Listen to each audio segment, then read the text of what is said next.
माझ्या बॉयफ्रेंडने माझ्या मूव्हिंग डिपॉझिटचे पैसे चोरले आणि जेव्हा मी ते परत मागितले तेव्हा तो माझ्यावर जोरात ओरडला.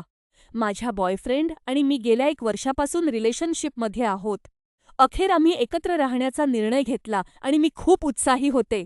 घर बदलण्याच्या दिवशी मी रेंटल व्हॅनचे पैसे भरले, ज्यात 100 पाउंडची रिफंडेबल डिपॉझिट रक्कम होती. जेव्हा त्याने व्हॅन परत केली तेव्हा मी त्याला त्या पैशांविषयी विचारले. तो म्हणाला की ते पैसे काही दिवसात परत येतील. मी त्याच्यावर विश्वास ठेवला. पण गुरुवारपर्यंतही ते पैसे आले नव्हते. जेव्हा मी हा विषय काढला तेव्हा तो एकदम स्तब्ध झाला.